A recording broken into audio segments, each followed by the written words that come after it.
반갑습니다. 찬이쌤입니다. 자, 이번 영상에서는 지난 시간 인구 이주 파트에 대한 수능 문제와 그리고 선생님이 중간에 냈었던 퀴즈 해설을 해보는 시간을 갖도록 하겠습니다. 자, 지난 시간에 선생님이 퀴즈를 내드렸습니다. 어떤 퀴즈였는지 바로 보도록 하겠습니다. 자, 이겁니다. 국내 이동, 인구 이주의 유형 중에서 이동 범위를 가지고 국내 이동이냐, 국제 이동이냐를 나눴었습니다. 그런데 국내 이동과 국제 이동 중에서 이동 거리가 더 긴 이동 유형은 무엇일까요? 라고 질문을 드렸습니다.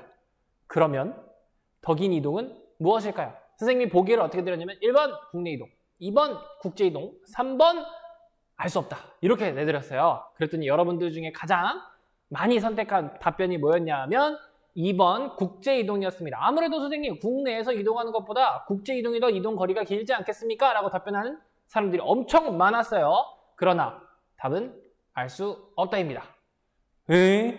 아니 국제 이동이 더 긴 거 아니에요? 길 수 있겠죠. 그러나 선생님 지도를 준비했는데요. 이 지도를 보시고 여러분 우리나라 내 국내 이동 기껏해야 서울에서 부산 400km 남짓입니다. 400km 남짓. 가장 먼 거리죠. 400km 정도 됩니다. 서울에서 도쿄 가는 거 가깝습니다. 비행기로 2시간이면 갑니다. 그러나 이 중국 끝에서 끝까지 비행기 타고 2시간 이상 걸립니다. 이거 국제 이동인가요? 그렇지 않죠. 국내 이동입니다. 러시아 여기 처음부터 끝까지 가로로 횡단한다고 생각해보세요. 이 시베리아를 횡단합니다. 우리나라보다 훨씬 크죠. 그리고 국제 이동이 아닌데도 훨씬 더 이동거리가 기네요. 우리나라와 일본은 국제 이동이에요. 그러나 러시아 내 이동은 국내 이동이에요. 그러나 이동거리는 국내 이동이 더 긴 거죠. 어떤 사례냐에 따라서 이동 거리는 알 수 없다라고 답변을 하는 게 정답이 되겠습니다. 단정 지을 수 없습니다. 단정 지을 수 없습니다. 꼭 체크해놓고 넘어가시면 좋겠습니다. 되셨죠? 네. 자, 그러면 이제 수능 문제 한번 풀어보도록 하겠습니다. 자, 2020학년도 수능 15번 바로 따끈따끈한 작년 문제입니다. 그래프는 세 국가의 인구 특성을 나타낸 거다. 이에 대한 설명으로 옳은 것은 하는 문제였는데요. 자, 이 문제가 나왔을 때 정말 선생님들과 학원계는 경악을 금치 못했습니다. 이 문제가 나왔을 때. 왜? 너무 쉽게 나와서. 여러분들 이 문제에 대한 반응을 선생님이 그 온라인 클래스로 보니까 어려워요. 어떻게 풀어요? 막 하시는데 사실 이 문제는 역대 수능 중에 인구 문제 중에서 가장 쉬운 문제였습니다. 왜냐? 이름을 줬어요. 나라 이름을. 이집트, 일본, 독일이라는 걸 알려주고 시작했어요. 당황했어요. 뭐야 이거? 원래 수능 같으면 여기를 A, B, C 뭐 이렇게 한 다음에 A, B, C가 어딘지를 찾고 그 유추해내고 그런 거를 물어보는 게 특징이었는데 그렇지 않았단 말이죠. 그러니까 이거는 거저 주는 거야. 근데 심지어 3점이야. 땡큐. 우린 그냥 먹기만 하면 됩니다. 먹기만 하면 돼요. 정보도 여기 다 있어요. 천천히 접근해 봅시다. 자, 이집트, 일본, 독일 이렇게 세 나라를 줬습니다. 선생님이 인구 문제가 나오면 항상 비교 양상으로 나온다 그랬죠. 비교 양상으로. 자, 이집트와 일본, 독일 만약에 두 종류로 나눈다면 이집트는 개발도상국 쪽에 초점이 맞춰질 거고요. 일본과 독일은 선진국 쪽으로 초점이 맞춰질 겁니다.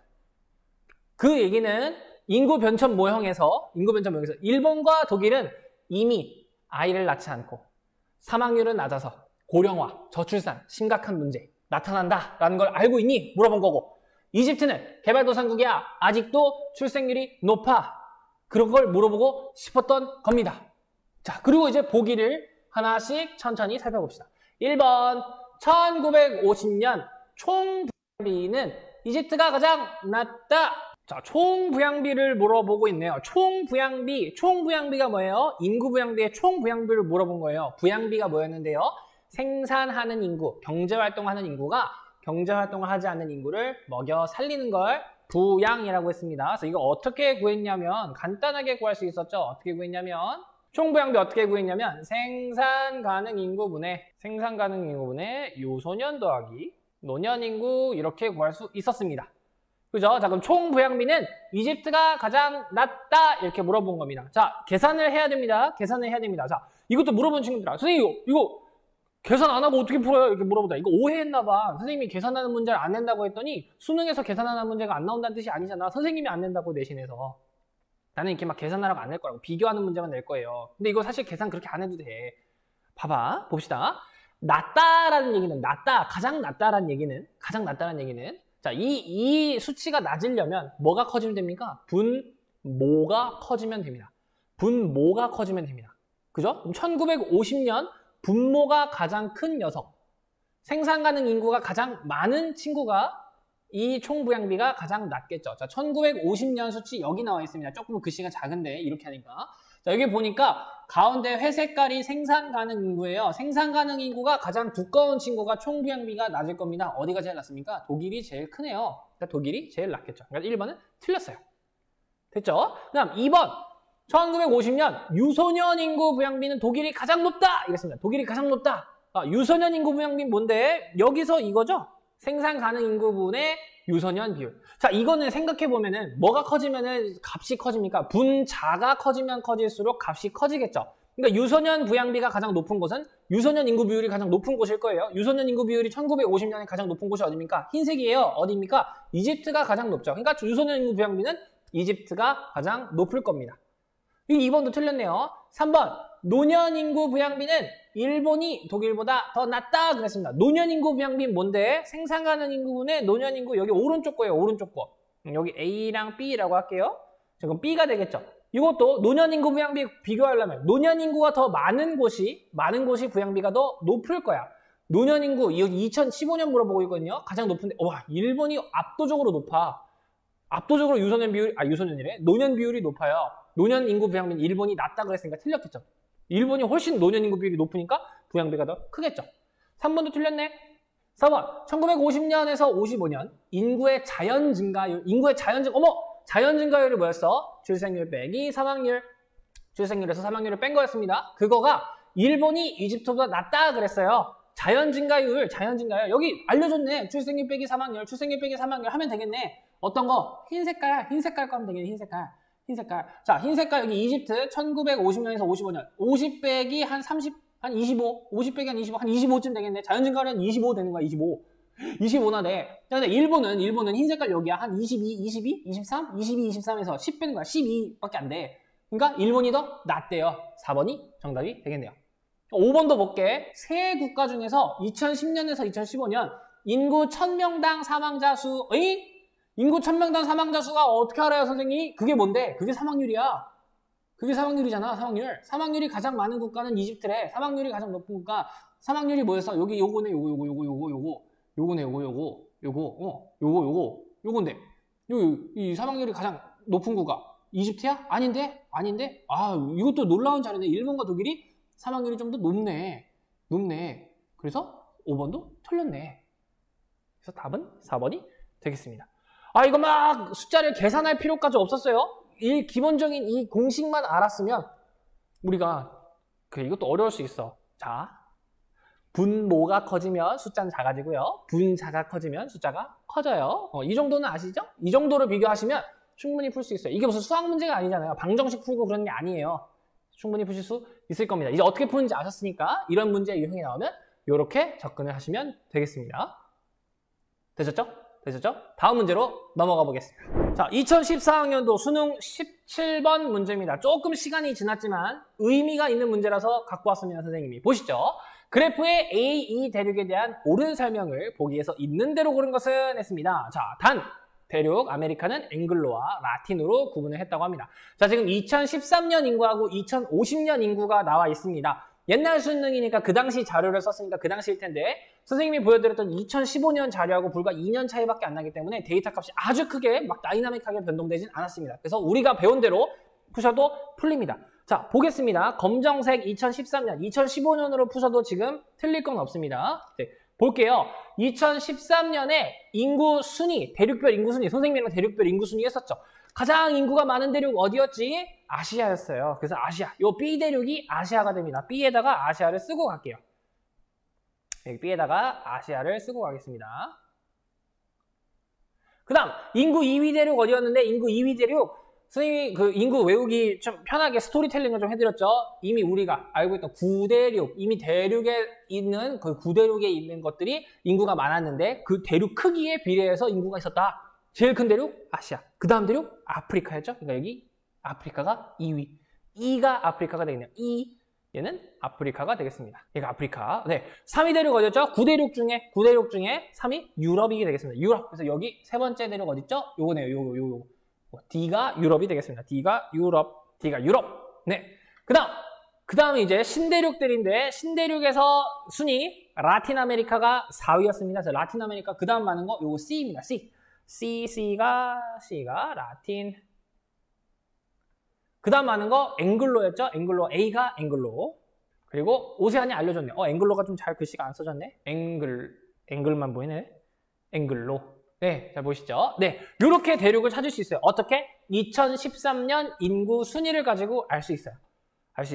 자, 이 문제를 갖고 온 진짜 결정적인 이유가 뭐냐? 선생님 말씀드렸죠.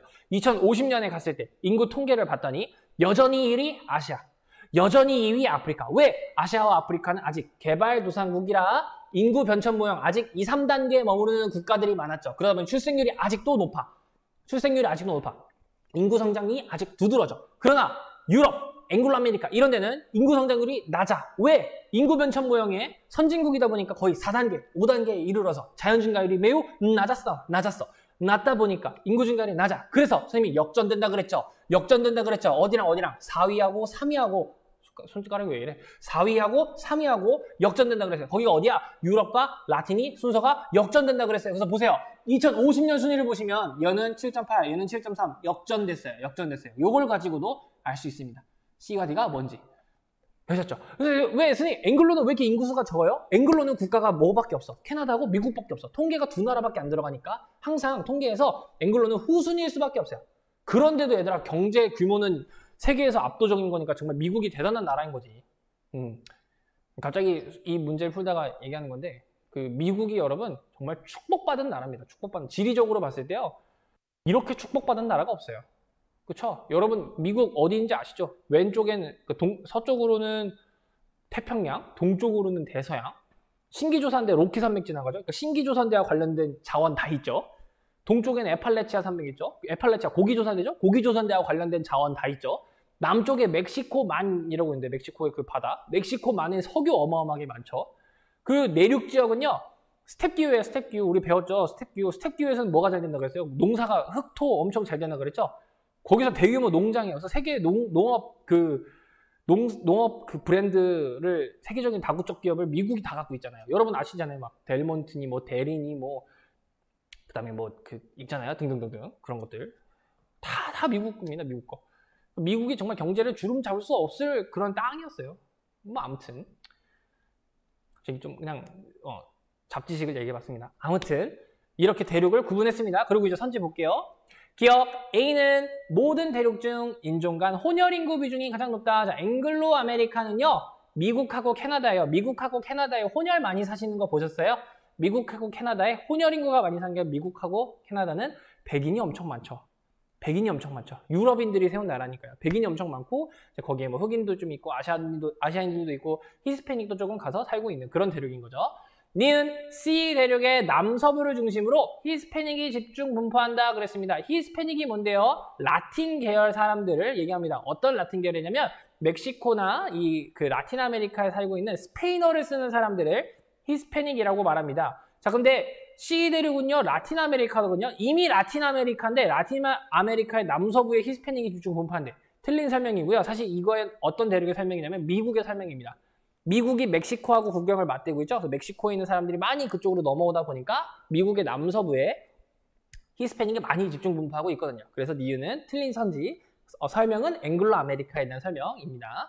디귿 B의 인구 밀도는 아시아 인구 밀도는 E의 인구 밀도, 아프리카 인구 밀도보다 높다. 우리 선생님이 인구 밀도 표 보여드렸던 거 기억나세요? 아시아의 중국 인도 엄청 까맣게 칠해져 있던 거 보셨죠?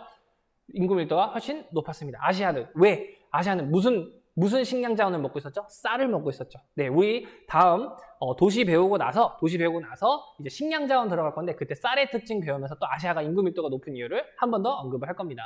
그다음 리을 D의 중위 연령, 자, 유럽입니다. 유럽의 중위 연령은 A, 앵글로 아메리카의 중위 연령보다 높다 이랬습니다. 자, 지금 처음 배우시는 개념 하나 나왔죠? 중위 연령. 중위 연령이 뭐냐? 중위 연령이란 0살부터 그 나라에 살고 있는 가장 나이 많은 사람까지 그냥 일렬로 쭉 세웁니다. 쭉 세웠을 때 평균을 내는 게 아니라 그냥 정 가운데 있는 사람 정 가운데 있는 사람, 그게 중위 연령이 되겠습니다. 그게 중위 연령이에요. 자, 근데 이거는 어떻게 하면 높아지냐? 야, 지금 그냥 결과로 외우세요. 외우는 게 아니라 이해하세요, 결과로. 자, 우리가 유소년 비중, 청장년층 비중, 노년층 비중이 있었죠. 노년층의 비중이 높아지면 높아질수록 중위 연령은 높아집니다. 중위 연령은 높아집니다. 자, 그런데 유럽하고 앵글로 아메리카를 비교했을 때 노년층의 비율이 유럽이 좀 더 높다 보니까 훨씬 더 중위 연령이 높게, 훨씬까지는 아니고요. 네, 중위 연령이 더 높게 나타나는 경향을 보입니다. 요거 같은 경우는 과거 수능에서 자주 물어봤던 선지인데요. 이번 여러분들 개정된 교육과정에서 물어보기 조금 어려운 선지입니다. 그래서 그냥 중위 연령이 뭐구나, 그 정도만 파악하고 넘어가시면 되겠습니다.